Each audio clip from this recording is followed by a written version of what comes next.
माधव कुंज बिहारी।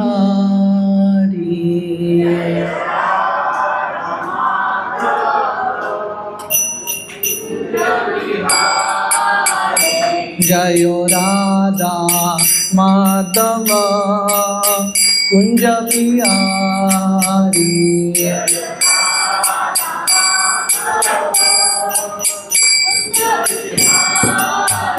जय गोपी जन वल्लभ गिरिवरधारी।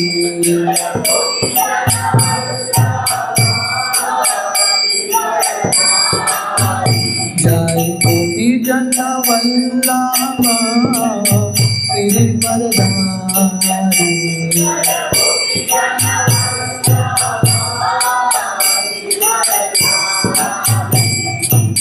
यशोदानंदन गज जल रंजना।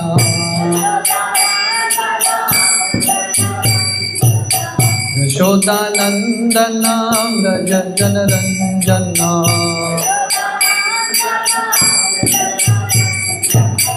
जमुना तीरा वनचारी। जमुना तीरा वनचारी।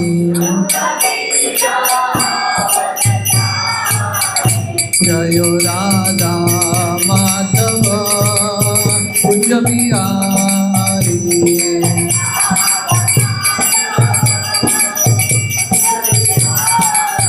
जय गोपी जन वल्लभ गिरिवरधारी।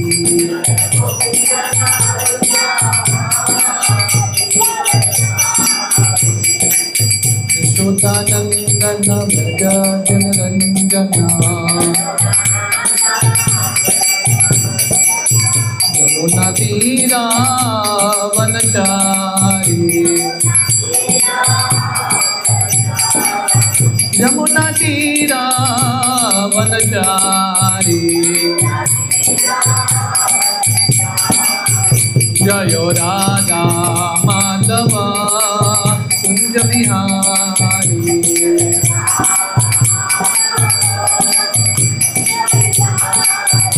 हरे कृष्णा कृष्णा कृष्णा हरे हरे। हरे राम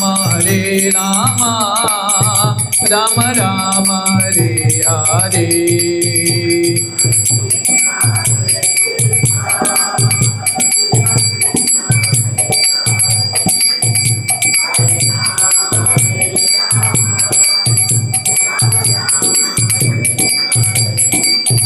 हरे कृष्णा कृष्णा कृष्णा हरे हरे। हरे राम राम राम हरे हरे। थोड़ा जोर से।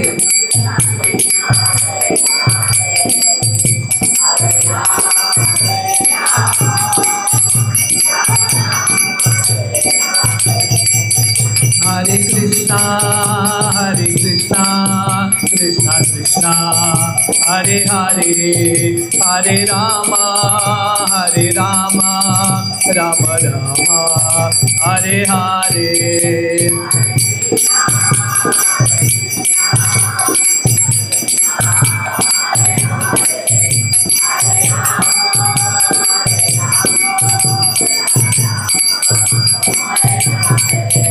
हरे कृष्णा कृष्णा कृष्णा हरे हरे। हरे राम राम राम हरे हरे।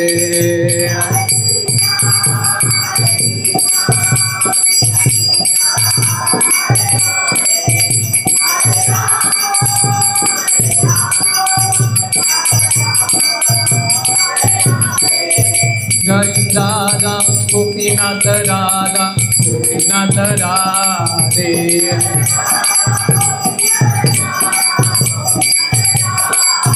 जय राधे जय राधे जय राधे जय श्री राधे।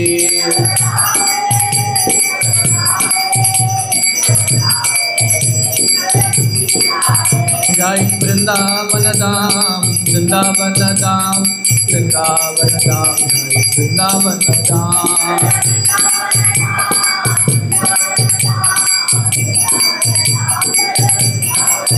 जय गिरि गोवर्धन, गिरि गोवर्धन, गिरि गोवर्धन, जय गिरि गोवर्धन।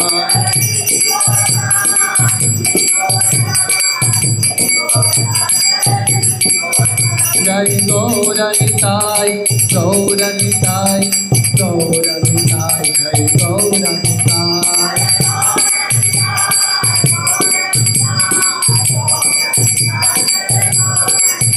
जय जय प्रभुपाद, प्रभुपाद, प्रभुपाद, जय प्रभुपाद।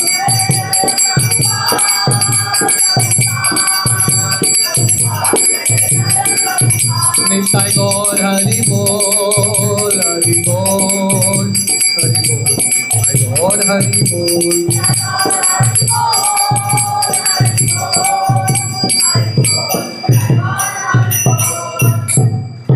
हरिनाम संकीर्तन की जय।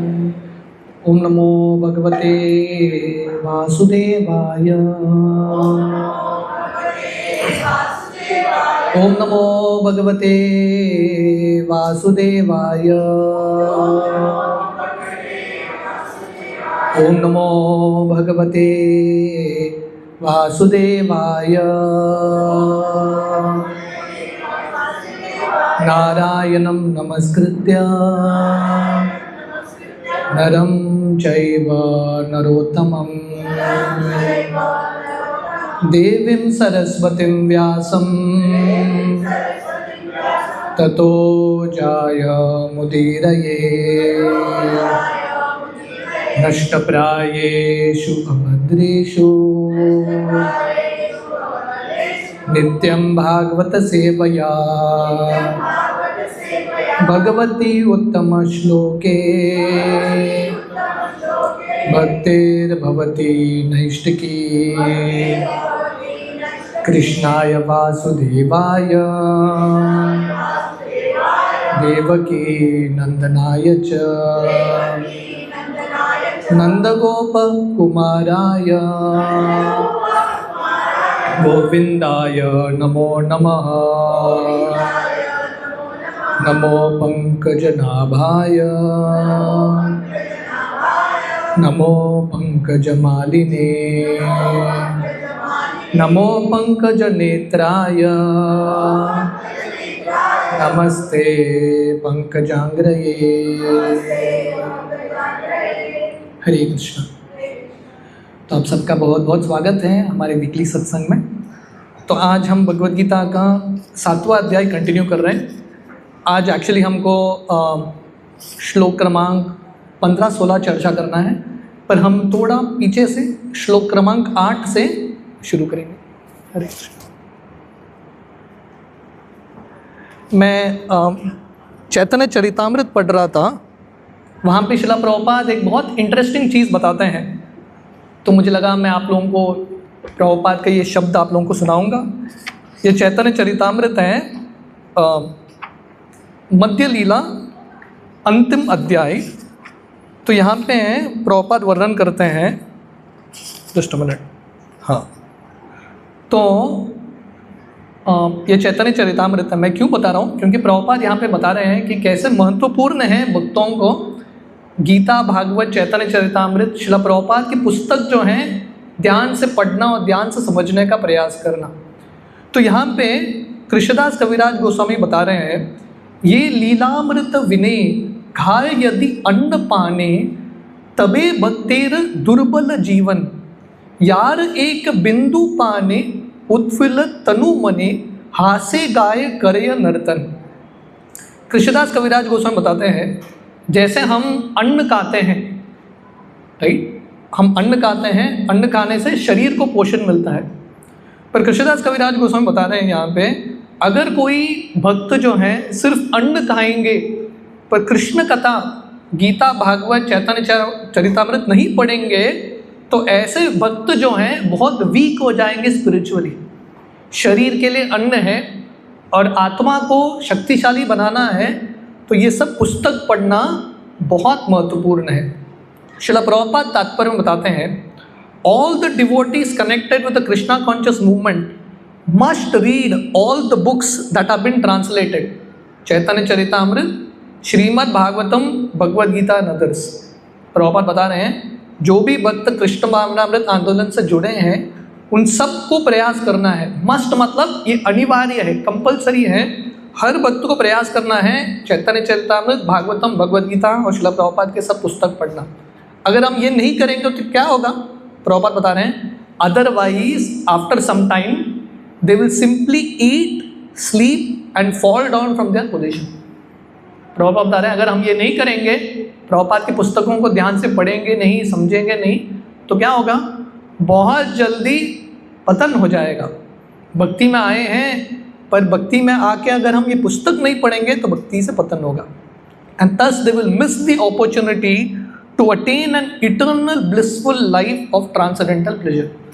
तो अगर हमने ये अवसर गवा लिया बिना श्रील प्रभुपाद की पुस्तक पढ़े तो हम भगवान के पास नहीं पहुंचेंगे।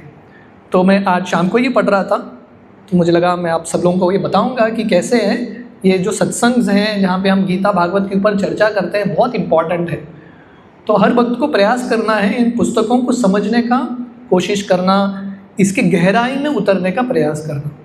तो हम टेक्स्ट 8 7वें अध्याय से हम कंटिन्यू करेंगे। भगवान कृष्ण बताते हैं 8वें श्लोक में, रसोहम अपसु कौन्तेय प्रभास्मि शशि सूर्ययो प्रणव सर्व वेदेषु शब्द के पुरुषम नृषु। भगवान बताते हैं कि हे अर्जुन, मैं कौन हूँ? मैं पानी का स्वाद हूँ, द टेस्ट इन वाटर। ये सब श्लोकों के बारे में हमने चर्चा किया था, पर किसी कारणवश पिछले 2 हमने जो सत्र किया था वो रिकॉर्ड ही नहीं हुआ इंटरनेट की वजह से। So I thought I just touch the shlokas again. तो भगवान कृष्ण यहाँ पे बता रहे हैं, I am the taste of water. पानी का जो स्वाद है वो है कृष्ण। तो हमने चर्चा किया है कि आप जब प्यासे हो तो अल्टीमेटली पानी ही चाहिए प्यास को बुझाने के लिए। और भगवान कृष्ण बताते हैं शशि सूर्य योग, सूर्य और चंद्र के प्रकाश कृष्ण है कि नहीं? ये दुनिया में अगर हमारे पास सूर्य नहीं है, चंद्र नहीं है तो हम जीवित रह सकते हैं क्या? जीवित भी नहीं रह सकते। सब जगह अंधकार ही है। सूर्य और चंद्र को प्रकाश देने वाले हैं कृष्ण। और भगवान कृष्ण बताते हैं वैदिक मंत्र, अलग अलग वैदिक जो मंत्र हैं उसमें जो ओम है, जो सबसे महत्वपूर्ण शब्द है वो है कृष्ण। ओम कृष्ण को संबोधित करता है। और हर मनुष्य में जो क्षमता है, कार्य करने का क्षमता, सोचने का क्षमता, गाने का क्षमता, हर जो क्षमता मनुष्यों में है वो क्षमता किससे आता है? कृष्ण से आता है। ये पॉइंट बताने के लिए हमने कौन सा कहानी बताया था? किसी को याद है? कौन सा कहानी बताया था ये बताने के लिए कि हम सबके पास जो क्षमता है कृष्ण से ही आता है? हाँ, पांडवों का। तो हमने ये बताया था अर्जुन जो हैं कुरुक्षेत्र रणभूमि के हीरो थे। हाँ, उन्होंने सबको परास्त कर दिया, सबको मार दिया। पर वही अर्जुन जब कृष्ण का कृपा उनकी ज़िंदगी से निकल जाता है, वही अर्जुन थोड़े ग्वाल बाल आके उनको हरा देते हैं। तो हम सबके पास कभी घमंड होता है, मैं शक्तिशाली हूँ, मैं ये हूँ, मैं वो हूँ। कृष्ण का कृपा नहीं है तो हम कुछ भी नहीं कर सकते। और इसका दूसरा अर्थ है, जब हम देखते हैं कि कोई अच्छा गा रहा है, कोई अच्छा प्रवचन दे रहा है, किसी चीज़ में कोई निपुण है, अच्छा कोई कलाकार है, तो जनरली हम ईर्ष्यालु हो जाते हैं, वी बिकम वेरी एनवियस। तो हमको ये जानना चाहिए कि कृष्ण का कृपा है ये व्यक्ति के ऊपर, इसलिए वो कर पा रहा है। So we have to appreciate that Krishna connection. तो ये पूरे श्लोकों में बेसिकली भगवान कृष्ण बता रहे हैं कि कैसे हर चीज़ में हमको कृष्ण का कनेक्शन ढूंढने का प्रयास करना है। अगर हम समझेंगे तो हम कृष्ण भगवान को सब जगह देख सकते हैं। 9th श्लोक, पुण्यगंध पृथ्व्याम च तेजश्चास्मि विभावसो जीवनम सर्वभूतेषु तपश्चास्मि तपस्विषु। पुण्यो गंध पृथ्व्याम च, पृथ्वी का जो ओरिजिनल फ्रेग्रेंस है, सुगंध है, वो है कृष्ण। तो प्रभुपाद यहाँ पे बता रहे हैं द अनकंटामिनेटेड फ्लेवर, जो ओरिजिनल फ्रेग्रेंस है, ये जो ओरिजिनल स्वाद है हर चीज़ में, वो है कृष्ण। तो ओरिजिनल जो एक्सपीरियंस है दैट इज कृष्णा। ये दुनिया में हम सब जानते हैं डुप्लीकेट एंड ओरिजिनल, ज़्यादा कीमती क्या है, डुप्लीकेट या ओरिजिनल? ओरिजिनल का कीमत है ना, है कि नहीं? प्योर गोल्ड हो या प्योर घी हो, प्योर दूध हो, इवन प्योर फ्रेग्रेंसेस, सुगंध भी, ओरिजिनल सुगंध जो है बहुत कीमती होता है। दैट ओरिजिनल फ्रेग्रेंस और स्मेल और टेस्ट इज एक्चुअली कृष्णा। और आगे भगवान कृष्ण बताते हैं तेजस चास्मी विभास वसो, आई am the heat in fire. अग्नि में जो गर्मी है, जो ताप है, वो है कृष्ण। और प्रभुपाद तात्पर्य बताते हैं ये दुनिया में अग्नि के बिना फैक्ट्री भी नहीं चलता, खाना भी नहीं पका सकते, खाना को हम पचा भी नहीं सकते। सो अल्टीमेटली हम कृष्ण के ऊपर हर पहलू पे निर्भर हैं, सिर्फ आध्यात्मिक लाइफ के लिए नहीं, सिर्फ स्पिरिचुअल लाइफ के लिए नहीं, मटीरियल लाइफ में भी जिंदा रहने के लिए we are dependent on Krishna. नास्तिक जो एथिस्ट होते हैं, एथिस्ट का डेफिनेशन क्या है? नास्तिक जो लोग हैं उनका डेफिनेशन क्या है? One who doesn't believe in God. नास्तिक को हम कैसे डिफाइन करेंगे? जो भगवान पे विश्वास नहीं रखते। मतलब क्या है? नास्तिक के अस्तित्व भी भगवान पे निर्भर है।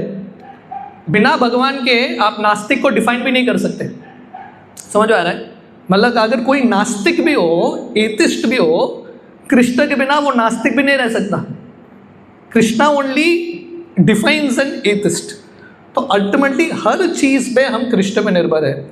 और यहाँ पे वर्णन है जीवनम सर्वभूतेषु, हम सबके जिंदगी में जो प्राण है, जो आयु है, वो है कृष्ण, है कि नहीं? ये दुनिया में हम जीवन बना नहीं सकते, हम जीवन ले नहीं सकते। प्राण देने वाले हैं कृष्ण। तपश्चास्मि तपस्विषु, और जो तपस्या करते हैं, होता है कि नहीं, कुंभ मेला में बड़े बड़े साधु संत आए थे, नागा बाबा इत्यादि, जो हिमालय में रहते हैं, ठंडी अवस्था में बर्फ के बीच में रहते हैं, वो तपस्या करने का भी एक शक्ति लगता है, वो भी शक्ति भगवान कृष्ण से ही आता है। सो प्रॉपर बता रहे हैं Krishna consciousness is active in every sphere. हर एक पहलू में कृष्ण भावनामृत एक्टिव है। विदाउट कृष्णा ये दुनिया का कुछ भी पहलू चल नहीं सकता। टेक्स्ट 10, बीजम माम सर्वभूतानां विधि पार्थ सनातनम बुद्धिर्बुद्धिमतामस्मि तेजस तेजस्विनामहम। भगवान कृष्ण बता रहे हैं बीजम माम सर्वभूतानाम, I am the original seed of all existence. हर चीज के जो बीज हैं, सीड है, वो है कृष्ण। वो बीज के बिना किसी भी चीज का आगमन नहीं होता। एक पौधा हो बीज से शुरू होता है, एक बिल्डिंग हो, कोई बिल्डिंग भी बना रहा है, एक आइडिया से शुरू होता है, एक बीज से। संतान उत्पन्न होते हैं बीज से। Everything starts with a seed. बीज से ही हर चीज शुरू होता है। भगवान कृष्ण बता रहे हैं I am the original seed of all existence.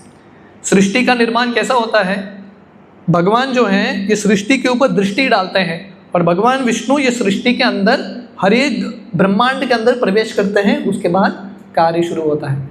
So Krishna is the original seed of all existence. और भगवान कृष्ण बता रहे हैं बुद्धिमतामहम, सब बुद्धिमान लोगों में बुद्धि देने वाले हैं Krishna. Krishna is the one who is giving intelligence to the intelligent, है कि नहीं? हमको लगता है कि हम बुद्धिमान हैं, पर कृष्ण के बिना कोई बुद्धिमान भी नहीं हो सकता। प्रभुपाद अक्सर ये बताते थे, हम नोबेल प्राइज देते हैं किसी साइंटिस्ट को, वो साइंटिस्ट को बुद्धि देने वाले कौन है? कृष्ण है। कृष्ण भगवान को हम भूल गए। लोगों को हम नोबेल प्राइज देते हैं, पर इंटेलिजेंस कौन देते हैं लोगों को? कृष्ण ही देते हैं। And I am the strength of the strong, तेजस तेजस्विनामहम। प्रभुपाद शक्तिशाली लोगों की शक्ति कृष्ण है। तो इस तरह से प्रभुपाद यहाँ पे बता रहे हैं Krishna is the original source of everything. नित्यो नित्यानाम चेतनश्चेतनानाम एको बहुनाम यो विददाति कामान। ये कठोपनिषद का श्लोक है। एक कृष्ण, हम भी नित्य हैं, भगवान भी नित्य हैं। हम भी चेतन है, जीवित है, भगवान भी चेतन है। पर फर्क क्या है? एक कृष्ण इतने सारे जीव जंतु की रक्षा करते हैं, है कि नहीं? जो परिवार चलाते हैं, 4-5 लोगों का परिवार चलाना आसान है कि मुश्किल है? हाँ, मुश्किल है ना? तो कृष्ण का परिवार कितना बड़ा है? सब कृष्ण के परिवार में आते हैं, तो कृष्ण को कितना प्रॉब्लम होता होगा, फिर भी भगवान कृष्ण आराम से सब कुछ कर रहे हैं। Krishna is managing the entire family. Text 11, बलम बलवताम चाहम कामरागा विवर्जितम धर्मा विरूढ़ो भूतेषु कामोस्मि भरतश्रभ। बलम बलवताम चाहम, भगवान कृष्ण बता रहे हैं I am the strength of the strong. शक्तिशाली लोगों के शक्ति देने वाले हैं कृष्ण। मैंने काफ़ी बार बताया लगता है यहाँ पे, मोहम्मद अली के बारे में मैंने बताया। मोहम्मद अली बहुत शक्तिशाली बॉक्सर था, वेरी वेरी पावरफुल। इतना शक्तिशाली था, जब वो अपने करियर के पीक में था, लोग उसको देख के डरते थे। रिंग में उतरता था, बॉक्सिंग रिंग में, एक मुक्के में अपोनेंट को गिरा देता था। तो जब व्यक्ति शक्तिशाली होता है ना, तो थोड़ा घमंड भी आता है। तो मोहम्मद अली ने उस समय घोषणा किया, अली द ग्रेटेस्ट, मैं सबसे शक्तिशाली व्यक्ति हूँ। पर थोड़े साल बाद जब मोहम्मद अली थोड़े बूढ़े हो जाते हैं, उनको पार्किंसन डिजीज़ आ जाता है। पार्किंसन डिजीज़ मतलब वो नर्वस सिस्टम चलता नहीं है। तो उस समय उनको ओलंपिक्स का जो लाइट है, लैंप है, उसको लाइट करने का हॉनर मिला था। पर मोहम्मद अली वो मशाल भी पकड़ नहीं पा रहे हैं, is not able to hold that, क्योंकि उनका पूरा हाथ कांप रहा है। 2-3 लोग उनके हाथ को पकड़ रहे हैं और वो मशाल को लाइट करते हैं। और उस समय मोहम्मद अली बोलते हैं, मैंने बचपन में, जवानी में, जोश में मैंने ये बोला था अली द ग्रेटेस्ट, अभी मैं उसको एडिट करना चाहता हूँ। इतने सालों का मुझे साक्षात्कार हुआ है, अभी बोलते हैं अली द ग्रेटेस्ट फूल, मैं सबसे बड़ा मूर्ख हूँ। क्यों? क्योंकि मैं अपने आप को शक्तिशाली मान रहा था। तो व्यक्ति शक्तिशाली होगा, पर समय के साथ हर व्यक्ति का शक्ति निकल जाता है। तो भगवान कृष्ण बता रहे हैं I am the strength of the strong. और भगवान कृष्ण बोल रहे हैं जो काम वासना है, या जो पुरुष स्त्री के बीच में जो संग है, जिससे बच्चे उत्पन्न होते हैं, वो काम वासना भी कृष्ण ही है। Everything ultimately comes from Krishna. पर यहाँ पे भगवान बता रहे हैं ऐसा जो काम वासना जो सिर्फ संतान की उत्पत्ति के लिए है, जब पुरुष और स्त्री, माता पिता साथ में आते हैं, that is Krishna's presence. So Prabhupada यहाँ पे बता रहे हैं the responsibility of parents is then to make their offspring Krishna conscious. तो इसका अर्थ क्या है? माता पिता का कर्तव्य है अपने संतान को कृष्ण भावनामृत बनाना, तभी संतान उत्पत्ति का सफलता है। टेक्स्ट 12, ये चैव सात्विका भावा राजसास्तामसाश्च ये मत्त एवेति तान् विद्धि न त्वम् अहं तेषु ते मयि। भगवान कृष्ण बता रहे हैं कि दुनिया में व्यक्ति बेसिकली 3 स्तर पे जिंदा रहता है, कभी सत्वगुण में, कभी रजोगुण में, कभी तमोगुण में। तो भगवान कृष्ण बता रहे हैं ये तीनों स्तर मेरे शक्ति से ही आते हैं। भौतिक दुनिया मतलब ये 3 गुणों से बना है, सत्वगुण, रजोगुण, तमोगुण। और भगवान कृष्ण बोल रहे हैं मैं स्वतंत्र हूँ और ये तीनों गुण मेरे अधीन काम करते हैं। इसलिए भगवान कृष्ण का एक नाम है त्रिगुणातीत। त्रिगुणातीत का अर्थ है तीनों गुणों के परे, या भगवान कृष्ण को हम बोलते हैं निर्गुण। निर्गुण का अर्थ क्या है? निर्गुण का अर्थ क्या है? उनके आध्यात्मिक गुण हैं, पर ये तीनों भौतिक गुण के परे हैं। भगवान कृष्ण सत्वगुण में भी नहीं है, रजोगुण में भी, तमोगुण में नहीं है। भगवान कृष्ण का जो गुण है ये तीनों से परे, उसको वसुदेव सत्वगुण बोलते हैं, ट्रांसेंडेंटल गुडनेस। टेक्स्ट 13, त्रिभिर्गुणमयीर्भावेर एवि सर्वम इदं जगत् मोहिताम नाभिजानाति मामेभ्य परम अव्ययम। तो अभी ये प्रश्न उठता है कि अगर हम कृष्ण को सब जगह अनुभव कर सकते हैं, तो हमने अब तक टेक्स्ट 8 से लेके टेक्स्ट नंबर 12 तक हमने देखा था। भगवान कृष्ण बताते हैं कैसे ये दुनिया के हर पहलू जो है, हर चीज़ जो है कृष्ण के साथ संबंधित है। सूर्य, चंद्र, पानी का जो स्वाद है, अग्नि, अल्टीमेटली हर चीज़ कृष्ण पे निर्भर है, कृष्ण की शक्तियाँ हैं। तो अगर हम कृष्ण को सब जगह महसूस कर सकते हैं, कृष्ण का अनुभव हम सब जगह कर सकते हैं, तो प्रश्न उठता है लोग कृष्ण भक्ति स्वीकार करते क्यों नहीं? लोग भगवान का आश्रय लेते क्यों नहीं? तो उसके उत्तर में भगवान कृष्ण यहाँ पे बता रहे हैं, त्रिबिर गुणमयीर भावेर एबी सर्वम इदम जगत। ये 3 गुणों के वजह से सत्वगुण, रजोगुण, तमोगुण पूरा जगत मोहित हो चुका है। मोहिताम ना भी जानाति। ये तीनों गुणों के वजह से लोग कृष्ण को जान नहीं पाते। हमने कौन सा उदाहरण दिया था ये पॉइंट समझाने के लिए? किसी को याद है? लास्ट वीक हमने एक उदाहरण दिया था, किसी को याद है? Anyone remembers? तो ये उदाहरण इस प्रकार था कि कृष्ण, अगर आप किसी मंदिर में खड़े हो, बांके बिहारी मंदिर, जगन्नाथ मंदिर, किसी भी मंदिर में खड़े हो, भगवान का विग्रह सामने है पर पर्दा लगा है, अब भगवान के विग्रह को देख पाओगे क्या? कृष्ण उधर ही है, बिल्कुल सामने है, पर पर्दा लगा है, आप कृष्ण को देख नहीं पाओगे। सामने है फिर भी देख नहीं पाएंगे। वैसे ही कृष्ण कहाँ है? भगवान तो सब जगह है। जब हिरण्यकशिपु ने प्रहलाद को पूछा, हमने ड्रामा किया ना, बहुत घमासान ड्रामा नरसिंह चतुर्दशी में, हाँ है कि नहीं? हिरण्यकशिपु प्रहलाद को पूछते तेरे भगवान किधर है? प्रहलाद बोलते सब जगह है, क्योंकि प्रहलाद सब जगह देख पा रहे थे भगवान को, हिरण्यकशिपु देख नहीं पा रहे थे। क्यों? क्योंकि हिरण्यकशिपु के सामने माया का पर्दा था। भगवान थे उधर पर वो देख नहीं पा रहे। प्रहलाद के सामने से वो माया का पर्दा हट चुका था। समझ आ रहा है? तो वैसे भगवान कृष्ण बता रहे हैं, कृष्ण तो सब जगह है पर कृष्ण का अनुभव लोग कर क्यों नहीं पाते हैं? क्योंकि ये माया का पर्दा है, और माया मतलब त्रिगुणों से बना है। त्रिगुणा मयेर भावेर एबी सर्वम इदम जगत मोहिताम ना भी जानाति एप्य परम अव्ययम। और प्रभुपाद तात्पर्य बताते हैं कि देवी देवताओं को, ऋषि मुनि को कृष्ण समझना भी बहुत मुश्किल है। अगर बड़े बड़े देवी देवता, ब्रह्मा जी भी कृष्ण को समझ नहीं पा रहे हैं ये माया शक्ति की वजह से, हम कैसे भगवान कृष्ण को समझ पाएंगे? How can we understand Krishna? तो उसका उत्तर भगवान कृष्ण अगले श्लोक में देते हैं। अगर हम कृष्ण को जानना चाहते हैं, कृष्ण को देखना चाहते हैं प्रत्यक्ष रूप से, सामने सामने, तो हमको क्या करना चाहिए? टेक्स्ट 14 में भगवान बताते हैं, देवी एषा गुणमयी मम माया दुरत्यया मामेव य प्रपद्यन्ते मायामेतं तरन्ति ते। तो भगवान कृष्ण बता रहे हैं, देवी हैष गुणमयी। जो जैसे पिछले श्लोक में हमने देखा था, माया ये किस चीज से बना है? 3 गुणों से बना है। देवी ऐश गुणमयी, जैसे पिछले श्लोक में आता है, त्रिबिर गुणमयीर भावे।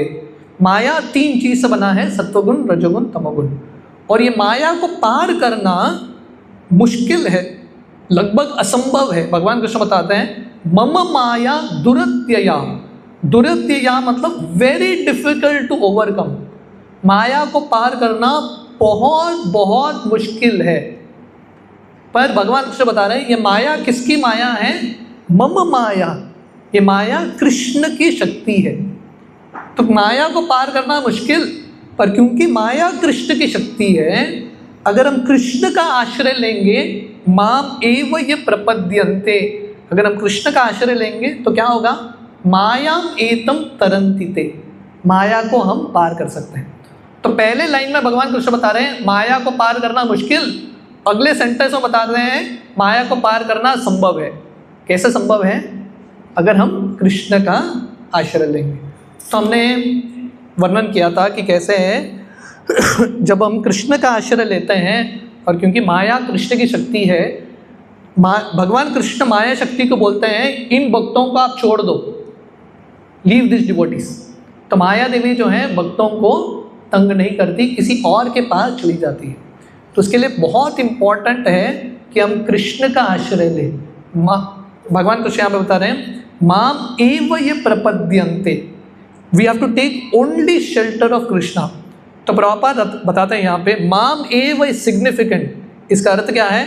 माम रिफर्स टू कृष्णा, सिर्फ कृष्ण का आश्रय लेना है। ब्रह्मा, शिव जी, अन्य देवताओं का भी आश्रय लेने की जरूरत नहीं है।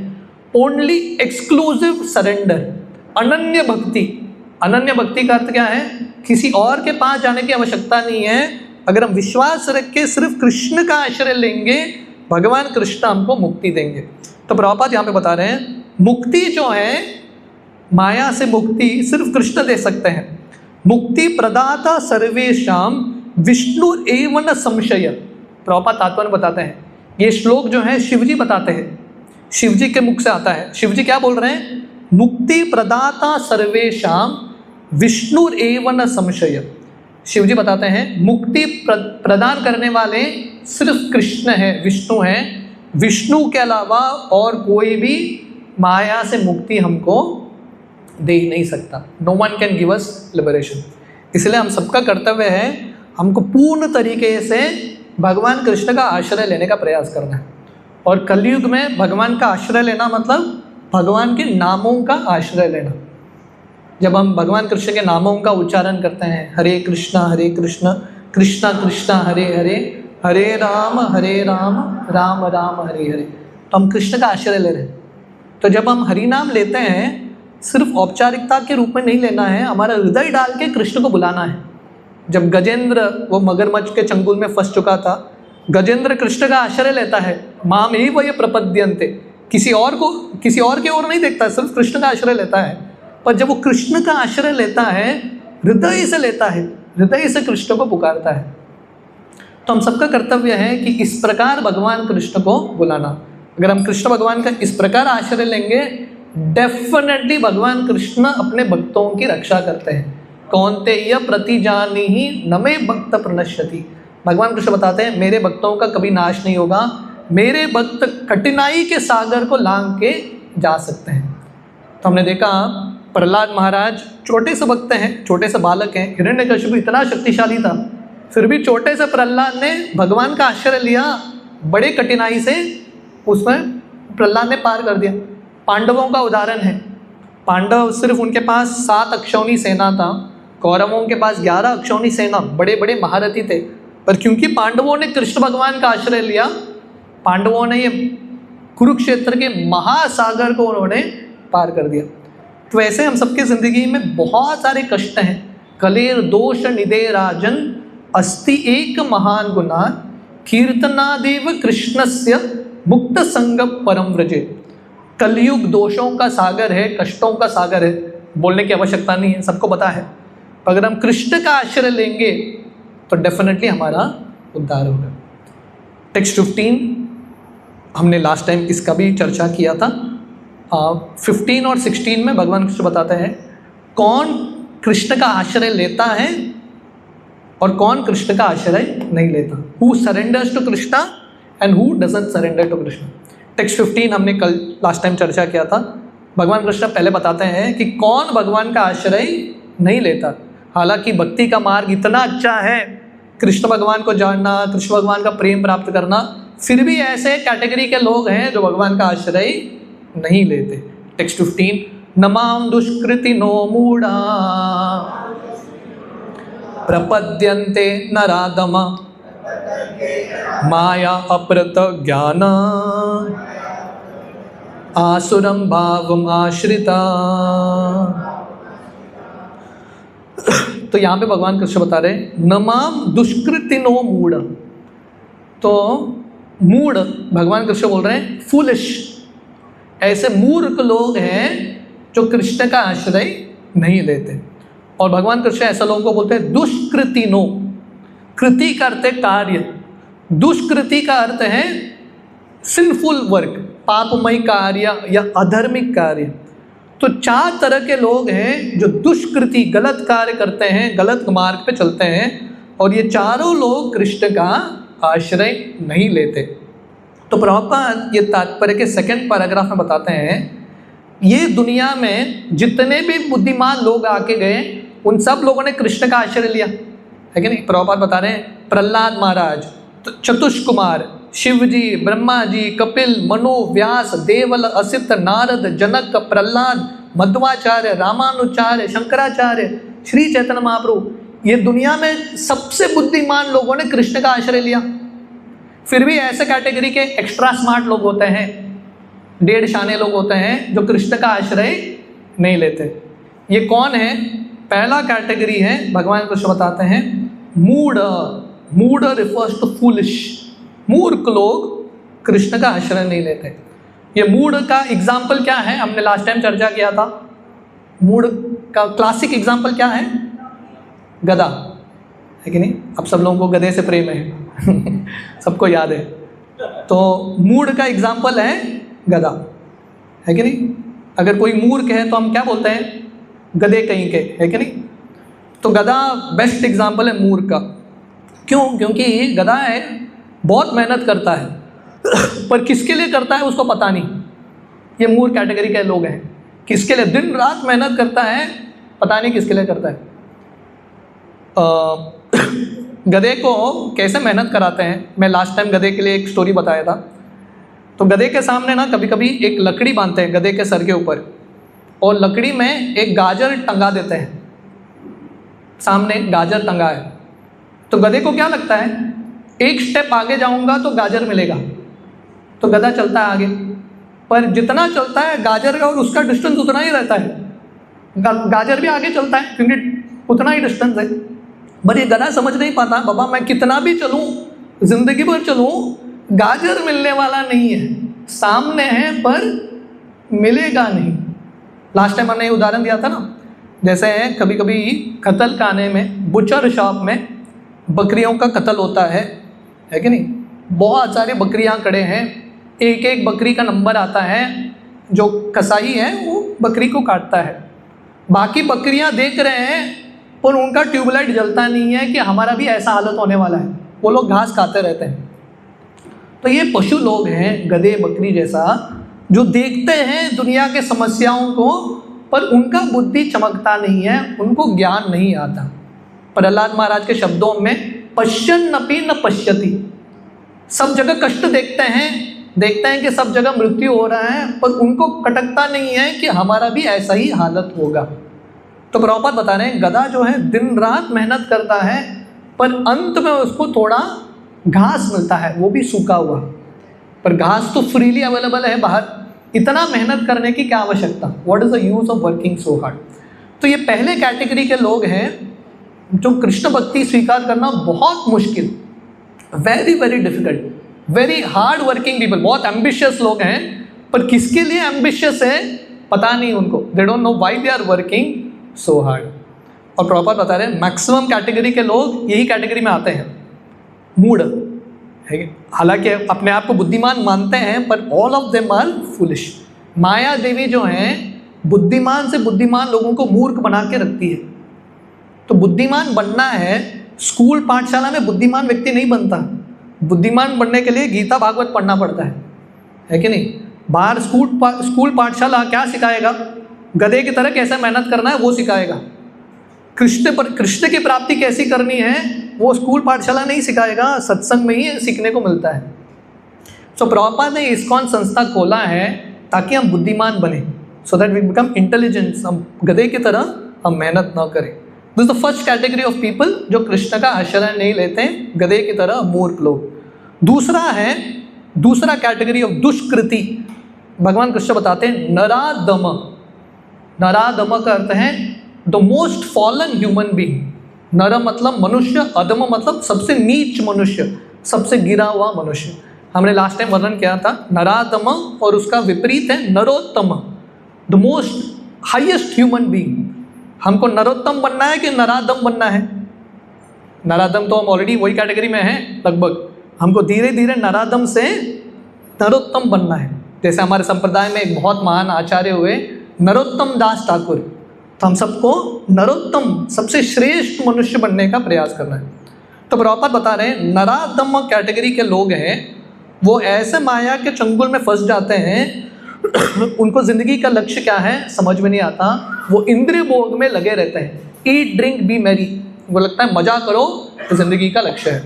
तो प्रभुपाद बता रहे हैं शास्त्रों में भागवत में वर्णन आता है जब बच्चा माँ के गर्भ में होता है ना, है कि नहीं, बच्चा भगवान कृष्ण को प्रार्थना करता है भगवान कृष्ण से, भगवान मुझे बचाइए, बाहर निकलते ही मैं आपका भक्ति करूँगा। होता है ना, जब व्यक्ति बहुत समस्या में होता है भगवान कृष्ण क्या बोलता है, भगवान आप मुझे बचाइए, डेफिनेटली मैं भक्ति करूँगा। पर यह बच्चा बाहर आते ही माया के चंगुल में ऐसा फंस जाता है मोह माया में कृष्ण भगवान को पूर्ण तरीके से भूल जाता है। तो प्रॉपर बता रहे हैं 99.9% ऑफ पीपल आर नराधम। मनुष्यों में 99.99% सबसे गिरे हुए लोग मनुष्य हैं, सबसे पतित लोग हैं। इसलिए चैतन्य महाप्रभु आते हैं गौरांग के रूप में पतितों का उद्धार करने के लिए। महाप्रभु का अवतार माना जाता है पतित पावन अवतार, क्योंकि कलयुग में प्रैक्टिकली एवरीवन इज नराधम। और नराधम का उदाहरण है जगाई मदाई। जैसे मूढ़ का उदाहरण गधा है, नराधम का उदाहरण है जगाई मदाई, क्लासिक एग्जाम्पल। क्योंकि जगाई मदाई ऐसे लोग थे जिन्होंने सब पाप कार्य कर दिया, ऐसा कुछ भी पाप कार्य नहीं जो उन्होंने नहीं किया, सब कर दिया। फिर भी ऐसे जगाई मदाई के हृदय का परिवर्तन किया है गौर निताई ने, चैतन्य महाप्रभु, नित्यानंद ने। तो प्रभुपाद बता रहे हैं हम सब लगभग जगाई मदाई के ही फॉलोअर्स हैं, है कि नहीं। महाप्रभु की कृपा से हम धीरे धीरे जगाई मदाई से हम धीरे धीरे नरोत्तम की ओर जा रहे हैं। This is the second category of people, नराधम। पहला कैटेगरी है मूढ़, मूर्ख लोग, गधे की तरह जो लोग होते हैं, कृष्ण का आश्रय नहीं लेते। दूसरे लोग हैं पतित लोग, गिरे हुए लोग, पाप कार्य में लगे हुए लोग, कृष्ण का आश्रय नहीं लेते। तीसरा कैटेगरी है माया अपृत ज्ञान। इसका अर्थ है जिसका ज्ञान माया ने चुरा लिया है। और ये कैटेगरी में कौन आता है? बड़े बड़े फिलोसोफर्स, ज्ञानी, दार्शनिक, साइंटिस्ट, पोएट्स, कवि लोग, बहुत बुद्धिमान लोग, पर कृष्ण का भक्ति नहीं करते। तो ऐसे बुद्धि का क्या प्रयोग है कि नहीं। हमने लास्ट टाइम उदाहरण दिया था, अगर कोई समुद्र में डूब रहा है, उसके सर में जाके आप 30 किलो का मुकुट रखो सोने का, तो क्या होगा? जल्दी डूबेगा। तो व्यक्ति एनीवे इस भवसागर में डूब रहा है, उसके ऊपर ज्ञान का अभिमान है, डिग्री का अभिमान है, जल्दी डूबने वाला है और कुछ नहीं होगा। भक्ति विनोद ठाकुर का एक गीत है, भक्ति विनोद ठाकुर बोलते हैं, भगवान मैंने इतना सारा डिग्री प्राप्त किया है, मुझे अभिमान ही आया है और कुछ नहीं। और ये कैटेगरी में बहुत लोग हैं, लॉट ऑफ पीपल। और प्रभुपाद बता रहे हैं ऐसे लोग हैं जो गीता के ऊपर टीका लिखते हैं, फिर भी यही कैटेगरी के लोग हैं, माया अपृत ज्ञान। गीता के ऊपर टीका लिखते हैं पर कृष्ण के भक्त नहीं है, उनको समझता नहीं है कि सब ज्ञान का परिकाष्ठा है कृष्ण का आश्रय लेना। This is the third category. And fourth category is आसुरम भावम आश्रिता। That means those who are openly atheistic, नास्तिक लोग, असुर वृत्ति के लोग कृष्ण का आश्रय नहीं लेते। Very very difficult. ये चार कैटेगरी के लोगों को कृष्ण का भक्ति लेना, कृष्ण का आश्रय लेना बहुत ही मुश्किल है।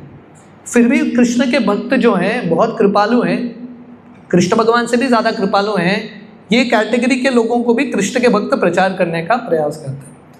ठीक है, आप लोगों को समझ में आया कौन सा ये चार कैटेगरी है जो कृष्ण भक्ति नहीं लेते हैं? पहला मूढ़, मूढ़ का उदाहरण क्या है? गधा, ठीक है, सबको याद है। दूसरा कैटेगरी नराधम, मोस्ट फॉलन ह्यूमन बीइंग, इसका उदाहरण है जगाई मदाई। तीसरा कैटेगरी माया अपृत ज्ञान, जिसका ज्ञान माया ने हर लिया है, इसका उदाहरण साइंटिस्ट, पोएट्स, सब बड़े बड़े बुद्धिमान लोग पर नास्तिक, कृष्ण में विश्वास नहीं रखते। चौथा कैटेगरी, हाँ, इसको बोलते हैं आसुरम भावम आश्रिता, जिन्होंने आसुरिक भाव का आश्रय लिया है। और उसका उदाहरण है बेसिकली नास्तिक लोग, जो असुर वृत्ति के लोग इत्यादि, कृष्ण का आश्रय नहीं लेते। टेक 16 अगले श्लोक में भगवान बताते हैं कौन कृष्ण का आश्रय लेता है, कौन कृष्ण का भक्ति स्वीकार करता है। वेरी इंपॉर्टेंट श्लोक। चतुर्विधा भजन्ते माम जना सुकृत नो अर्जुन आर्तो जिज्ञासु अर्थाति ज्ञानी च भरतश्रवा। और एक बार, चतुर्विधा भजन्ते माम जना सुकृतिनो अर्जुन आर्तो जिज्ञासुर अर्थाति ज्ञानी च भरतश्रवा। भगवान कृष्ण बोल रहे हैं, हे अर्जुन, हे भरत के श्रेष्ठ, आप सुनिए, चार श्रेणी के लोग हैं। जन सुकृतिनो अर्जुन, पिछले श्लोक में भगवान कृष्ण ने कौन सा शब्द प्रयोग किया था? दुष्कृति। तो यहाँ पे भगवान कृष्ण शब्द प्रयोग करते हैं सुकृति। कृति मतलब कार्य, दुष्कृति मतलब दुष्ट कार्य। दुष्ट लोग 4 कैटेगरी के हैं, और सुकृति मतलब पुण्यवान लोग, अच्छे लोग 4 कैटेगरी के हैं, पायस पीपल। ये 4 कैटेगरी कौन है? आर्तो, जिज्ञासु, अर्थार्थी, ज्ञानी च भरतश्रव। The first category is called आर्तो। आर्तो मतलब जो कष्ट में है, पीड़ित है, त्रस्त है, डिप्रेस्ड है, फ्रस्ट्रेटेड है, यह पहला कैटेगरी। ये सब लोग अच्छे लोग हैं, पुण्यवान लोग हैं। क्यों? क्योंकि कभी कभी ये जो कष्ट पीड़ा है ना, उनको कृष्ण भक्ति में लेके आता है। हम सबके ज़िंदगी में है ना, बहुत बार जब हम भक्ति में आते हैं, किसके लिए आते हैं? जब समस्या बहुत बढ़ जाता है तब भगवान का याद आता है, लगता है कि थोड़ा सत्संग जाते हैं, कुछ तो मदद करेगा सत्संग, है कि नहीं? हमारे भक्त मजाक में बोलते हैं, जब होम्योपैथी एलोपैथी कुछ काम नहीं करता, लोग तिरुपति जाते हैं शायद बालाजी मदद कर ले जब कुछ नहीं होता।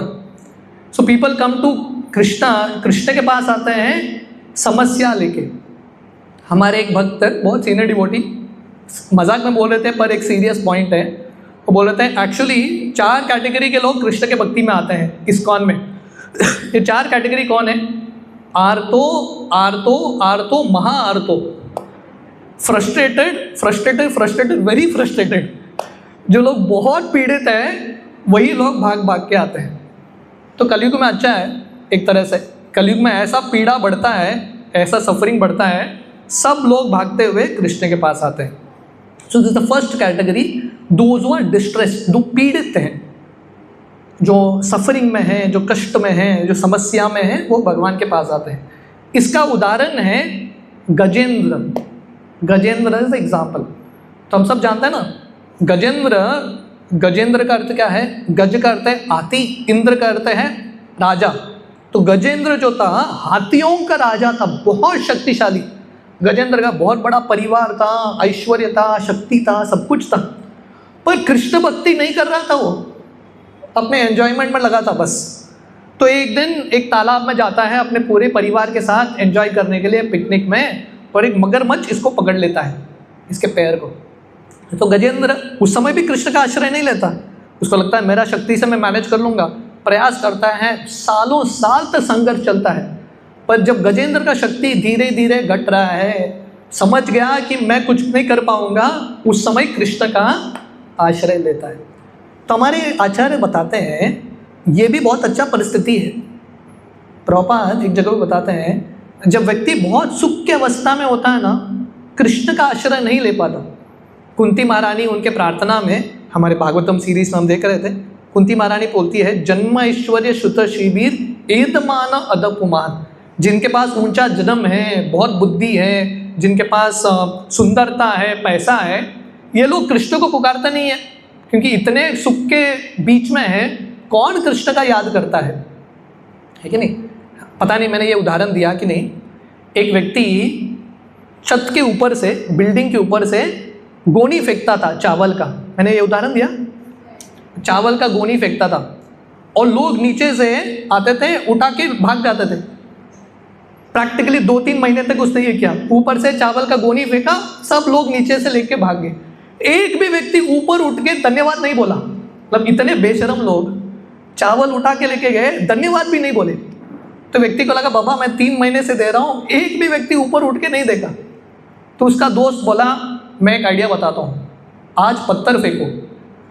तो आज ये व्यक्ति, सब लोग आ गए टाइम पे, उनको टाइमिंग पता था, ये सब चीज़ ना लोग बहुत बुद्धिमान है, कौन सा टाइमिंग पे क्या मिलता है। सब लोग खड़े हो गए, इस बार चावल नहीं आया, पत्थर आया, और सब लोग ऊपर उठ के गाली दे रहे हैं।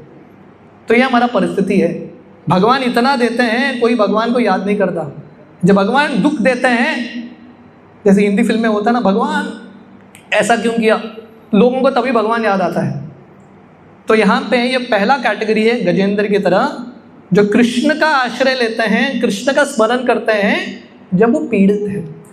तो मैं ये पॉइंट बता रहा था, कभी कभी दुख जो है बहुत अच्छा है, दुख पीड़ा के परिस्थिति में हम कृष्ण का स्मरण करते हैं। इसलिए कुंती महारानी उनके प्रार्थना में क्या बोलती है, विपदा तत्र तशश्वत तत्र तत्र जगत गुरु।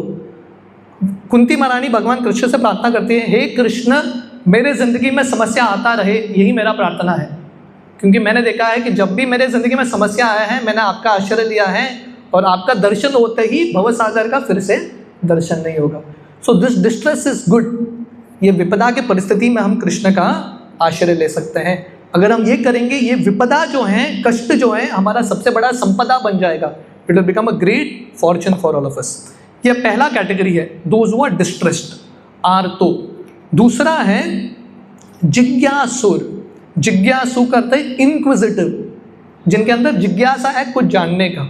बहुत सारे लोग होते हैं, मैक्सिमम लोग आर्तों के कैटेगरी में आते हैं, दुखी होके, कष्ट पीड़ित होके हमारे सत्संग में आते हैं, इस्कॉन में आते हैं। बहुत कम लोग होते हैं जो जिज्ञासु के मूड में आते हैं। जिज्ञासु मतलब जिनको जिज्ञासा है, इस्कॉन क्या है, यहाँ पे क्या सिखाते हैं, इंटरेस्ट, थोड़ा बहुत इंटरेस्ट है, या इंटरेस्ट भी नहीं बोलते, इनक्विजिटिवनेस, क्या चल रहा है वो देखना चाहते हैं, वो देखने के लिए आते हैं, इनक्विजिटिव पीपल। और इसका उदाहरण है शौनक आदि ऋषि। भागवत में हम देखते हैं नैमिषारण्य में शौनक आदि ऋषि बैठे हैं और सुत गोस्वामी को प्रश्न पूछ रहे हैं जिज्ञासु के भाव में, वेरी इंक्विजिटिव टू नो कि कृष्ण कौन है, कृष्ण ने कंस को क्यों मारा, कृष्ण का जन्म मथुरा में होके कृष्ण गोकुल क्यों चले गए, वेरी इंक्विजिटिव पीपल। ये सेकंड कैटेगरी है। तीसरा कैटेगरी भगवान कृष्ण बताते हैं अर्थार्थी। अर्थार्थी का मतलब है जिनको पैसे की आवश्यकता है। इंग्लिश में बोलता है ना, Honey, money sweeter than Honey, है कि नहीं। हनी, शहद से भी मीठा है पैसा। तो लोगों को पैसे की ज़रूरत है या किसी भी चीज़ की ज़रूरत है, लोग भगवान के पास आते हैं। जनरली हम देखते हैं ना, मैक्सिमम लोग आर्तों के कैटेगरी में होते हैं, डिस्ट्रेस्ड, और बाकी जो बच गए हैं वो पैसे के कैटेगरी में होते हैं। जो लोग भगवान के मंदिर में आते हैं, किसके लिए आते हैं? इनमें से दो कारण।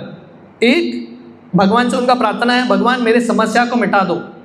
दूसरा है भगवान मुझे गाड़ी दिलाओ, बंगला दिलाओ, पैसा दिलाओ, अरबपति बनाओ, खरबपति बनाओ, बस लोगों को बिजनेस करना है भगवान के साथ। ये दूसरा कैटेगरी है।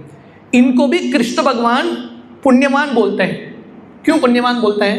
एटलीस्ट भगवान के पास तो आ रहे हैं, at least they are coming to Krishna. तो धीरे धीरे हृदय का, उनका बुद्धि का शुद्धिकरण होगा।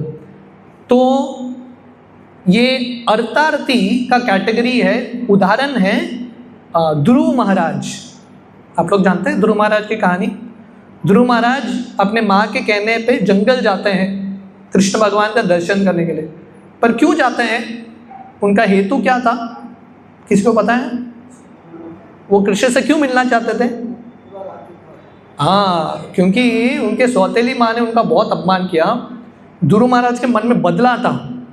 वो सोच रहे थे कि मुझे ब्रह्मा जी से भी बड़ा राज्य चाहिए, मुझे बहुत धनवान बनना है, मुझे बहुत शक्तिशाली बनना है, इसके लिए कृष्ण के पास आए।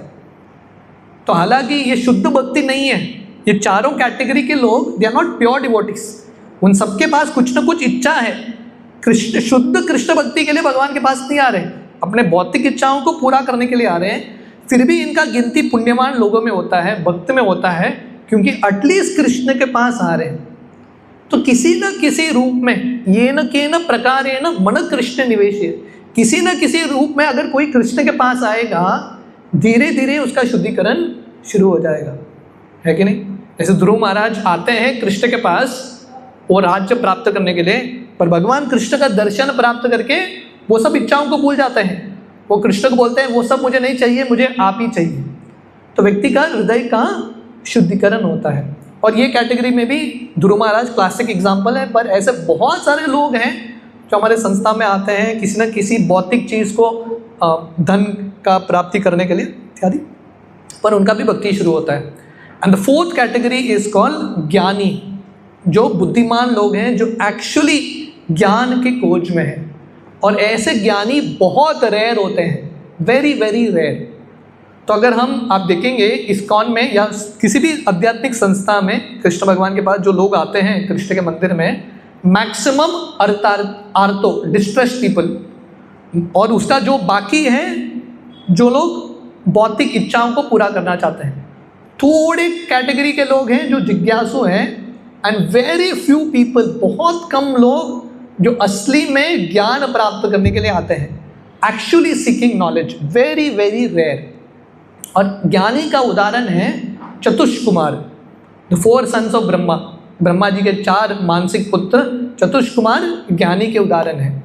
तो प्रभुपाद बता रहे हैं ये चारों कैटेगरी के लोग शुद्ध भक्त नहीं है, मिश्रित भक्त है, मिक्स्ड डिवोटीज।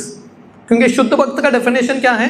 अन्याभिलाषिता शून्यम ज्ञान कर्मादि अनावृतम अनुकूलेन कृष्णानुशीलनम भक्तिरुत्तमम। शुद्ध भक्ति का लक्षण है कि व्यक्ति कुछ भी भौतिक इच्छा को लेके नहीं आता। तो ये 4 कैटेगरी के लोग हैं, भौतिक इच्छा लेके आते हैं, शुद्ध भक्त नहीं है, फिर भी इनका गिनती भक्त में होता है कि नहीं? धीरे धीरे इनका भक्ति शुरू होता है और धीरे धीरे कृष्ण के संपर्क में वो धीरे धीरे शुद्ध बनते हैं।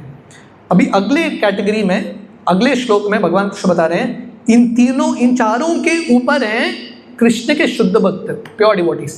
तो हमने देखा टेक्स्ट 15 में भगवान कृष्ण बताते हैं कौन कृष्ण का आश्रय ले लेता। टेक्स्ट 16 में भगवान कृष्ण 4 कैटेगरी के मिश्रित भक्त, मिक्स्ड डिवोटीज जो भगवान का आश्रय लेते हैं। टेक्स्ट 17 में भगवान कृष्ण अपने शुद्ध भक्त के बारे में बताते हैं। तेषां ज्ञानी नित्य युक्त एक भक्तिर्विशिष्यते प्रियो हि ज्ञानिनोत्यर्थम अहम स च मम प्रिय। तेषां ज्ञानी नित्य युक्त, भगवान कृष्ण बताते हैं ये चारों में से ज्ञानी श्रेष्ठ हैं, पर कौन से ज्ञानी? एक भक्तिर्विशिष्यते, एक भक्तिर्विशिष्यते करते हैं जो सिर्फ वन पॉइंटेड डिवोशन, सिर्फ कृष्ण के शुद्ध भक्ति में विश्वास करते हैं, बाकी चीज़ों में फंसे नहीं है, उनके अंदर भौतिक इच्छा नहीं है। तो ऐसे जो शुद्ध भक्त हैं, जो बुद्धिमान लोग हैं, सिर्फ कृष्ण का आश्रय देते हैं। मामेव ये प्रपद्यन्ते, भगवान कृष्ण बोलते हैं प्रियो ही ज्ञानिनोत्यर्थम, ऐसे शुद्ध भक्त मेरे लिए बहुत प्रिय हैं। Such pure devotees are very dear to me. Text 16 में वो 4 कैटेगरी के लोग भी कृष्ण के लिए प्रिय हैं, पर ऐसे जो शुद्ध भक्त हैं कृष्ण के लिए अति प्रिय हैं, क्योंकि वो कृष्ण भगवान के पास आते हैं कुछ मांगने के लिए नहीं, सिर्फ कृष्ण की सेवा करने के लिए। तो भगवान बोल रहे हैं अहम स च मम प्रिय, ऐसे भक्तों को मैं प्रिय हूँ और मेरे लिए ऐसे भक्त प्रिय है जो दोनों के हृदय में, कृष्ण के हृदय में भक्त हैं, शुद्ध भक्त हैं, और शुद्ध भक्तों के हृदय में कृष्ण है। तो प्रभुपाद तात्पर्य बताते हैं जब व्यक्ति धीरे धीरे भक्ति में प्रगति करता है, वो धीरे धीरे शुद्ध भक्ति की अवस्था में आता है, और ऐसे शुद्ध भक्त के हृदय में भौतिक इच्छा बिल्कुल नहीं है, और ऐसे शुद्ध भक्तों ने अल्टीमेटली जिंदगी का लक्ष्य समझ लिया है। तो प्रभुपाद बता रहे हैं जब हम ज्ञान प्राप्त करते हैं, यहाँ पे भगवान कृष्ण शब्द प्रयोग करते हैं ज्ञानी। ज्ञान प्राप्त करना मतलब क्या? जब लोग ज्ञान ये दुनिया का प्राप्त करते हैं, धीरे धीरे उनको समझ में आता है सबसे श्रेष्ठ ज्ञान मतलब आत्मा का ज्ञान, नॉलेज ऑफ दी आत्मा। भगवान कृष्ण गीता के 10वें अध्याय में बताते हैं अलग अलग तरीके की विद्या है, नॉलेज। भगवान कृष्ण बताते हैं सब विद्या में से सबसे श्रेष्ठ है अध्यात्म विद्या, आत्मा के बारे में ज्ञान। तो जब व्यक्ति ज्ञान प्राप्त करता है, धीरे धीरे वो ये स्तर पे आता है कि मैं आत्मा हूँ, मैं शरीर नहीं हूँ। और उसके बाद उसका जब ज्ञान और आगे जाता है, उसको समझ में आता है ब्रह्म ज्योति के बारे में, कृष्ण के शक्ति के बारे में। उसके बाद धीरे धीरे आगे बढ़ता है, उसको समझ में आता है कि कैसे भगवान कृष्ण सबके हृदय में परमात्मा के रूप में है, और फाइनली भगवान कृष्ण की भक्ति करना शुरू करता है। Such a person is very very dear to Krishna. तो ऐसे जो लोग हैं जो कृष्ण भक्ति स्वीकार करते हैं, बहुत बहुत बुद्धिमान और बहुत दुर्लभ है। Can we do what is the time? 5 minutes. So we'll do the next shloka also, text 18. उद्धरा सर्व एवैते ज्ञानी त्व आत्म वै मे मतम आस्तित सहि युक्तात्मा माम एवा अनुत्तमाम गतिम। भगवान कृष्ण बोल रहे हैं सब भक्त, मिश्रित भक्त हो शुद्ध भक्त हो, भगवान कृष्ण बोल रहे हैं उद्धरा सर्व एवैते, सब भक्त कृष्ण का आश्रय ले रहे हैं, मतलब एवरीवन इज मैग्नानिमस, सब महान लोग हैं। फिर भी जो भक्त शुद्ध भक्त हैं, जो ज्ञानी के स्तर पे हैं, भगवान कृष्ण बोल रहे हैं ऐसे भक्त जो हैं लगभग मेरे जैसे हैं, these pure devotees are like me, और ऐसे भक्त डेफिनेटली उनके ज़िंदगी के सफलता को या कृष्ण की प्राप्ति कर लेते हैं। तो प्रभुपाद तात्पर्य बताते हैं a devotee in full knowledge is considered very dear to the Lord because his only purpose is to serve the Lord with love and devotion। भगवान कृष्ण सब भक्तों से प्रेम करते हैं जो भी कृष्ण का आश्रय लेता है, पर भगवान कृष्ण बोलते हैं जो मेरे शुद्ध भक्त हैं वो मेरे लिए अति प्रिय है। क्यों? क्योंकि ऐसे शुद्ध भक्तों का एक ही लक्ष्य है। लक्ष्य क्या है? कृष्ण की सेवा करना प्रेम के साथ, भक्ति के साथ, बिना हेतु के, बिना रुकावट के, बिना भौतिक इच्छा के। तो प्रभुपाद बोल रहे हैं ऐसे जो शुद्ध भक्त हैं, such a devotee cannot live without the lord even for a second. Prabhupada बता रहे हैं शुद्ध भक्त का डेफिनेशन क्या है। ऐसे शुद्ध भक्त कृष्ण के बिना, कृष्ण के सेवा के बिना एक क्षण भी रुक नहीं सकते। शून्यायतम जगत सर्वम गोविंद विरहे नमे। कृष्ण भक्ति के बिना एक क्षण भी रुक नहीं सकते, क्योंकि ऐसे भक्त कृष्ण के लिए इतने तीव्र हैं, भगवान कृष्ण भी ऐसे भक्तों से बहुत प्रेम करते हैं। तो ये गीता का श्लोक हो गया, टेक्स्ट 18, जहाँ पे भगवान बता रहे हैं भगवान किससे सबसे ज़्यादा प्रेम करते हैं, उनके शुद्ध भक्तों से। तो वैसे ही भागवतम का श्लोक है जो प्रभुपाद तात्पर्य बताते हैं, साधवो हृदयम मह्यम साधुनाम हृदयम त्वहम मद अन्यत् ते न जानाति नाहम तेभ्यो मनागपि। बहुत सुंदर श्लोक है। भगवान कृष्ण, भगवान विष्णु स्वयं ये श्लोक बताते हैं, साधवो हृदयम मह्यम। भगवान कृष्ण बोलते हैं ऐसे जो साधु संत हैं, शुद्ध भक्त हैं, मेरे हृदय में होते हैं। कृष्ण के हृदय में कौन है? ये कृष्ण भगवान स्वयं बता रहे हैं, साधवो हृदयम मह्यम, मेरे हृदय में साधु होते हैं। तो कृष्ण के हृदय में साधु क्यों होते हैं? साधु नाम हृदयम तो हम, क्योंकि ऐसे साधुओं के हृदय में कृष्ण होते हैं। मद अन्यात ते न जानाति, ऐसे जो शुद्ध भक्त हैं कृष्ण के अलावा और किसी चीज़ को जानते नहीं है, सिर्फ कृष्ण के पास जाते हैं। तो ऐसे कृष्ण के भक्त जो शुद्ध भक्त हैं, भगवान कृष्ण इनसे बहुत प्रेम करते हैं। We will read text 19 and then stop for today. This is, ये टेक्स्ट 19 ये श्लोकों के श्रृंखला का कंक्लूजन है कि नहीं? तो हमने पिछले टेक्स्ट 8 से जो हमने शुरू किया था, 8 to 13, हमने देखा था कि कैसे भगवान बताते हैं कि उनको पूरे दुनिया में कैसा अनुभव करना है। उसके बाद भगवान कृष्ण बताते हैं 4 श्रेणी के लोग जो कृष्ण का भक्ति नहीं लेते, 4 श्रेणी के लोग कृष्ण का भक्ति लेते हैं, उनमें से सबसे श्रेष्ठ है कृष्ण के शुद्ध भक्त। और भगवान बताते हैं ऐसे शुद्ध भक्त कृष्ण के लिए अति प्रिय क्यों हैं? क्योंकि ऐसे शुद्ध भक्त कृष्ण के अलावा और किसी चीज़ को नहीं जानते। नाउ टेक्स्ट 19 में भगवान पूरे ज्ञान का सार क्या है, जिंदगी का लक्ष्य क्या है, ऐसे शुद्ध भक्त क्यों इतने दुर्लभ है, भगवान बताते हैं। टेक्स्ट 19 बहुत महत्वपूर्ण श्लोक है। बहुनाम जन्म नामन्ते ज्ञानवामा प्रपद्यते वासुदेव सर्वमिति स महात्मा सुदुर्लभ। बहुनाम जन्म नामन्ते ज्ञानवामा प्रपद्यते वासुदेव सर्वमिति स महात्मा सुदुर्लभ। तो इन श्लोकों की श्रृंखला में हमने क्या देखा? हमने 4 कैटेगरी के लोग देखे जो कृष्ण का आश्रय लेते हैं। पहला कैटेगरी क्या है? आर्तो, जो दुखी हैं वो कृष्ण का भक्ति लेते हैं। दूसरा है अर्थार्थी, जिनको पैसे की ज़रूरत है। तीसरा है जिज्ञासु, जिनके अंदर जिज्ञासा है। चौथा है ज्ञानी, जो ज्ञान प्राप्त करना चाहता है। और भगवान कृष्ण बता रहे हैं इन चारों में से ज्ञानी श्रेष्ठ है। पर यहाँ पे बता रहे हैं कौन से ज्ञानी? बहुनाम जन्मनामन्ते ज्ञानवाम मा प्रपद्यते। भगवान कृष्ण बोल रहे हैं ज्ञान प्राप्त करके जब व्यक्ति बहुत जन्म बिताता है ज्ञान मार्ग में, अल्टीमेटली वो कंक्लूजन में क्या आता है? कौन से कंक्लूजन में? ज्ञानवाम मा प्रपद्यते। ऐसा ज्ञानी कृष्ण का आश्रय लेता है पूर्ण तरीके से, कृष्ण का शुद्ध भक्त बनता है। क्यों?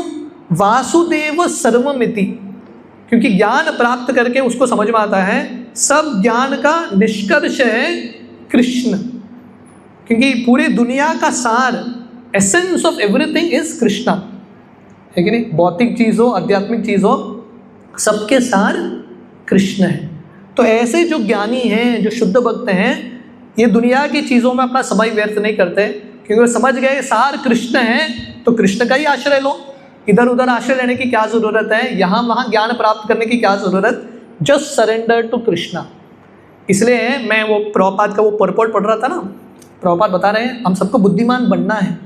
तो यहाँ पे भगवान बता रहे हैं ज्ञानवा बहुनाम जन्मनाम अंते ज्ञानवाम प्रपद्यते वासुदेव सर्वमिति। अगर हमको समझना है कि कृष्ण सार है, हम कैसे समझेंगे? पुस्तक पढ़ के। तो ये सब ज्ञान अर्जित करना बहुत इंपॉर्टेंट है गीता भागवत का। जितना हम कृष्ण के बारे में सुनेंगे हमको समझ में आएगा, कन्विक्शन, फेथ, विश्वास आएगा, दृढ़ता आएगा कि कृष्ण ही सार है। और भगवान बोल रहे हैं स महात्मा, ऐसे लोग एक्चुअल महात्मा है। भगवान कृष्ण बाकी लोगों को महात्मा नहीं बुलाते, किसको महात्मा बुला रहे हैं? शुद्ध भक्तों को महात्मा बुला रहे हैं। स महात्मा सुदुर्लभ, ऐसे महात्मा बहुत दुर्लभ है, वेरी वेरी रेयर, बहुत रेयर है ऐसे महात्मा। भागवत में एक श्लोक है, मुक्तानाम अपि सिद्धानाम नारायण परायण सुदुर्लभ प्रशांतात्मा कोटिश अपि महामुनि। सेम कंक्लूजन वहाँ पे वर्णन है, मुक्तानाम अपि सिद्धानाम, करोड़ों मुक्तात्मा सिद्धात्मा में से एक कोई नारायण परायण, एक कोई भगवान नारायण के शुद्ध भक्त होते हैं।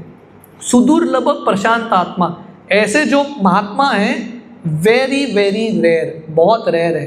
कोटि शपी महामुनि, कोटि कोटि महामुनि में से एक कोई कृष्ण भक्ति स्वीकार करता है। तो कहने का अर्थ है हमको जो भक्ति करने का अवसर मिल रहा है, शुद्ध भक्ति जो इस्कॉन प्रदान कर रहा है श्रील प्रभुपाद की कृपा से, जो हमको ये संस्था में मिल रहा है, बहुत ही रेयर है। ये शुद्ध भक्ति प्राप्त करने के लिए देवी देवता तड़पते हैं, क्योंकि देवता स्वर्गलोक में भक्ति है पर मिश्रित भक्ति है, शुद्ध भक्ति नहीं है। शुद्ध भक्ति प्राप्त करने के लिए देवी देवता तड़पते हैं, कब ये शुद्ध भक्ति का बीज मिलेगा।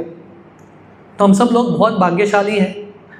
ब्रह्मांड भ्रमिते कौन भाग्यवान जीव, गुरु कृष्ण प्रसादे पाई भक्ति लता बीज। पूरे ब्रह्मांड में भ्रमण करते करते किसी भाग्य की वजह से हमको ये शुद्ध भक्ति मिला है।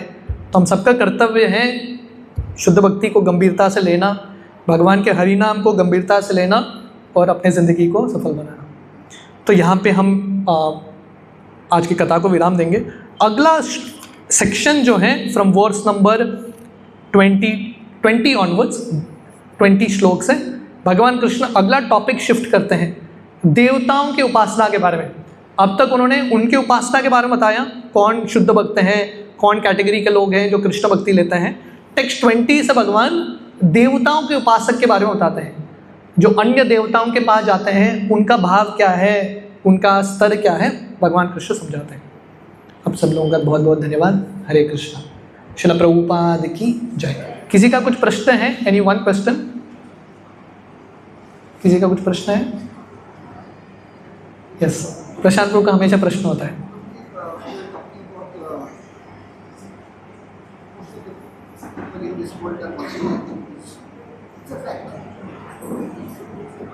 लेकिन वो एक रास्ता कितना तक उसको काम करना है, कितना तक उसको स्टॉप करना है, बस कितना करना है।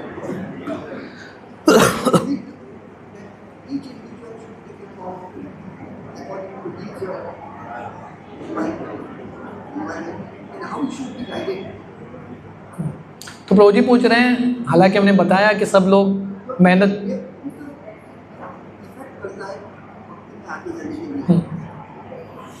तो प्रभु जी प्रश्न पूछ रहे हैं, हमने बताया कि जो मूड कैटेगरी के लोग हैं जो बहुत मेहनत करते हैं, तो भक्तों को मेहनत करना चाहिए कि नहीं? डेफिनेटली मेहनत करना चाहिए, वन शुड वर्क हार्ड, क्योंकि भक्तों का जो मेहनत है काम करना, पैसा कमाना, परिवार चलाना, कृष्ण को केंद्रित रखते हुए करते हैं। पर उसके साथ साथ ये भी याद रखना बहुत इम्पॉर्टेंट है कि हम केयरफुली करें। प्रभुपाद एक उदाहरण देते थे, शास्त्रों में ये उदाहरण आता है शायद, भागवतम में। एक कांटे को निकालना है, अब जंगल में चल रहे हो, पैर में कांटा लग गया, तो आप कांटे को कैसे निकालोगे, और एक कांटा लोगे वो कांटे को निकालोगे, पर आप ध्यान से नहीं करोगे ना, 2 कांटा घुस जाएगा पैर में। तो सावधानी से करना है कि नहीं। तो भौतिक दुनिया से बाहर निकलना है तो व्यक्ति को तो भक्ति कार्य करना पड़ेगा, गृहस्थों को तो कार्य करना पड़ेगा, पर ऐसा करना है कि निकले वो पहले का कांटा। हाँ, कांटे से कांटे को काटना, पर फंसना नहीं है और एक कांटा। तो how do you balance it? पहला चीज़ है सत्संग। सत्संग में बार बार हमको याद आता है हमारा गोल क्या है, नहीं तो we will just get diverted away. पूर्ण तरीके से माया का एनर्जी इतना है, व्यक्ति बह जाएगा। तो रेगुलर सत्संग बहुत इंपॉर्टेंट है। अगर किसी को लगता है मैं भक्ति मैनेज कर लूँगा अकेले, गया, ही इज़ आउट। सो सत्संग इज़ वेरी क्रूशियल। प्रभुपाद की पुस्तक पढ़ना बहुत इंपॉर्टेंट है, इसलिए हमने शुरुआत में भी बताया, अंत में भी बताया।